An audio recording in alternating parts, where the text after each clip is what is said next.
So good morning friends. Today we will discuss about the dual mass flywheel. Okay. So before I introduce the dual mass flywheel, let us first discuss about the flywheel. Okay. Now what is flywheel? Flywheel is a rotational disc as shown in here in this figure. This is flywheel is a rotational disc which is attached to the crankshaft at the end of the crankshaft. Okay. Now what is the function of the flywheel? The flywheel stores the energy of the crankshaft in the form of rotational inertia. Okay. Now what happened, as we know that this is a four-cylinder engine, four-stroke four-cylinder engine. Okay, and in the four-stroke, what happened in the 720 degree, that is in the two rotation of crankshaft, there is only one power stroke. That is in the 720 degree of rotation of crankshaft, there is only one power stroke. Okay, so during the power stroke, what happened, all the power absorbed by this piston, okay, exerted by the piston, is transmitted to this crankshaft and then to the flywheel. Okay, now flywheel rotate due to this crankshaft. Okay, as this piston moves downward, which converts the crankshaft converts the reciprocating motion into rotary motion, and this rotary motion is stored in the flywheel in the form of rotational inertia. Okay, now this energy is produced in the power stroke. Okay, now what happened for the further three strokes, that is exhaust stroke, then suction, compression. Okay, for this two stroke, for all the remaining three strokes, the energy is again released back by this flywheel to this crankshaft to perform the remaining three stroke. Okay, so now what is rotational inertia? The example is that if you have a two vehicle, for example, if you have a bicycle and if you have a car. Okay, and in the bicycle, if you want to stop the bicycle with the help of hands, then we can stop the bicycle with the help of hand if the bicycle is moving at 10 to 20 km/h speed. Okay, but what happened if the car is running at 20 km/h, and if you want to stop the car with the help of hand or with manually, then what happened, we are not able to stop the car because the car has a more mass, and due to that mass and velocity, the car has a more momentum, and the car has a more rotational inertia. Okay, as compared to cycle. So lighter the rotating mass, the lesser the energy stored by it, and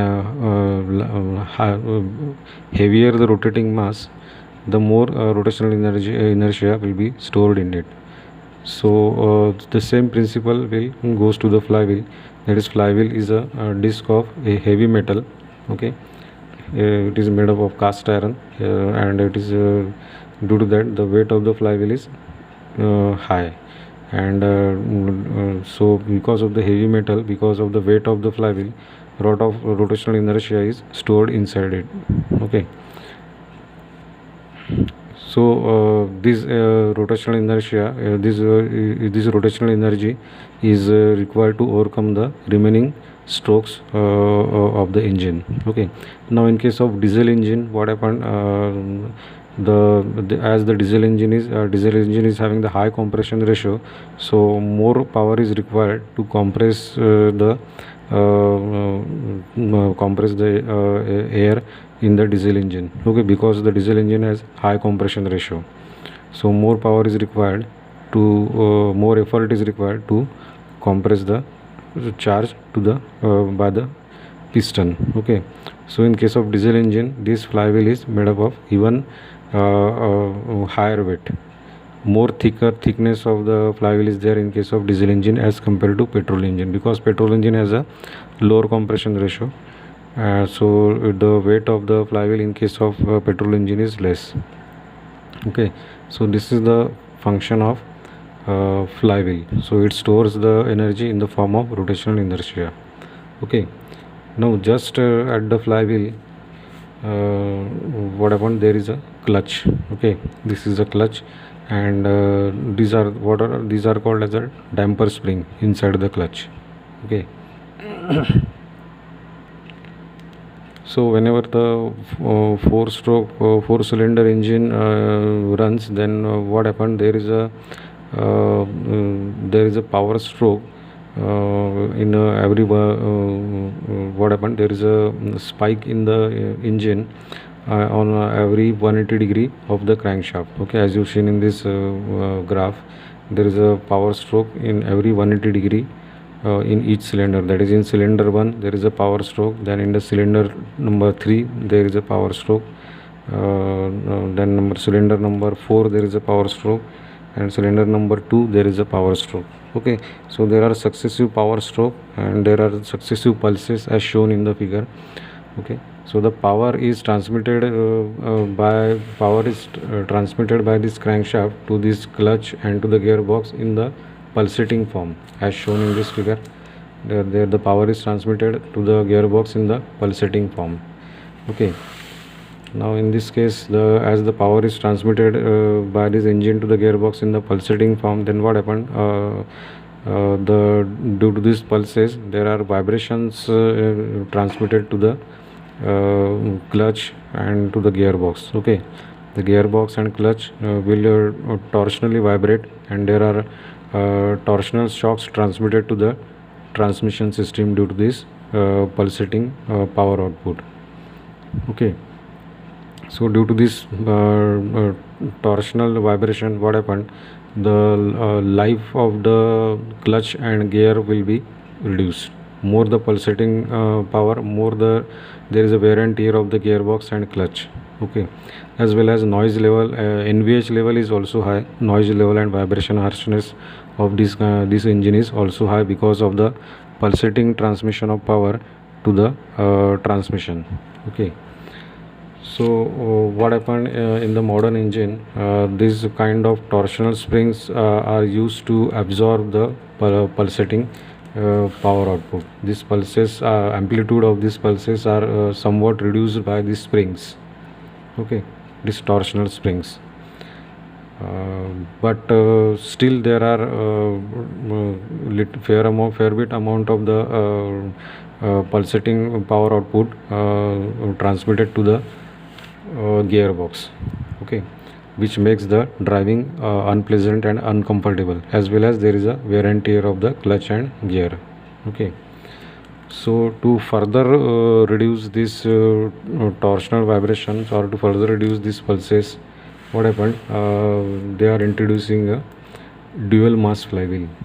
Okay, the dual mass flywheel, the picture shows here is a dual mass flywheel. Here this is a yellow one is a dual mass flywheel.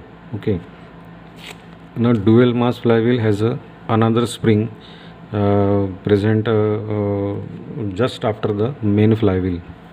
Okay, just after the main flywheel there is another flywheel, and in which this torsional spring is sandwiched between it. This spring is sandwiched inside this second flywheel. Okay, so what happened, this is a spring, okay, which compressed and compress and decompress and absorbing this pulse. Okay, and absorbing this pulse in the large extent, so that by introducing the dual mass flywheel, the amplitude of the pulse become very small, like this.